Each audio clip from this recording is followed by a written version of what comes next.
నమస్తే, welcome to Sakshi sports. నేను మీ కృష్ణబాల. IPL క్లైమాక్స్కి చేరుకుంటుంది.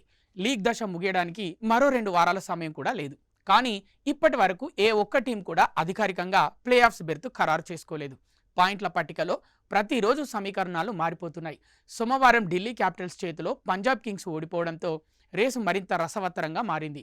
ప్రస్తుతం 3 జట్లు ప్లే ఆఫ్స్ రేసులో దాదాపు 80% అవకాశాలతో ముందుండగా Chennai Super Kings, Rajasthan Royals గండం గట్టెక్కేందుకు కష్టపడాల్సిన పరిస్థితి ఏర్పడింది. ఐపీఎల్ అధికారిక బ్రాడ్కాస్టర్ల లెక్కల ప్రకారం RCB, SRH, Gujarat Titans play offs చేరే అవకాశాలు పుష్కలంగా ఉన్నాయి.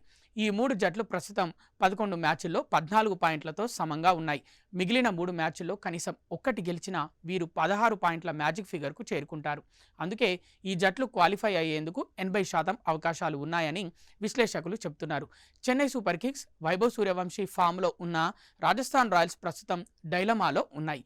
ఈ 11 మ్యాచ్ల్లో 12 పాయింట్లతో 5-6 స్థానాల్లో కొనసాగుతున్నాయి. సిఎస్కే ప్లే ఆఫ్స్ చేరే అవకాశం 42.7% ఉండగా రాజస్థాన్ రాయల్స్ ఛాన్స్ 41.8% ఉంది.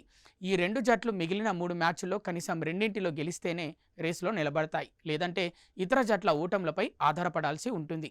పంజాబ్ కింగ్స్కు ఢిల్లీపై గెలిచే అవకాశం ఉన్నప్పటికీ ఫీల్డింగ్, బౌలింగ్ లోపాల వల్ల ఓటమి పాలైంది. ప్రస్తుతం పంజాబ్ 13 పాయింట్లతో 4వ స్థానంలో ఉంది.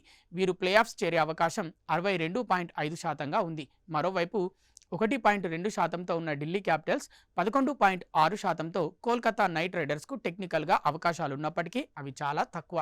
Mumbai Indians, Lucknow super giants ఇప్పటికే ఈ రేసు నుంచి అధికారికంగా నిష్క్రమించాయి. 2022లో ఐపీఎల్ 10 జట్ల టోర్నీగా మారినప్పటి నుంచి ప్లే ఆఫ్స్కు అర్హత సాధించాలంటే 16 పాయింట్లు కనీస అవసరంగా మారాయి. గత 3 సీజన్లలో 4వ స్థానంలో నిలిచిన జట్లన్నీ 16 పాయింట్లతోనే క్వాలిఫై అయ్యాయి. కేవలం 2024లో మాత్రమే నెట్ రన్ రేట్ ఆధారంగా 14 పాయింట్లతో ఆర్సీబీ ముందుకు వెళ్ళింది. ఈసారి కూడా 16 పాయింట్లు సాధించిన జట్లు దాదాపు సురక్షితంగా ఉంటాయి. ఒకవేళ ఏవైనా జట్లు 14 పాయింట్ల వద్ద ఆగిపోతే అప్పుడు నెట్ రన్ రేట్ వార్ మొదలవుతుంది.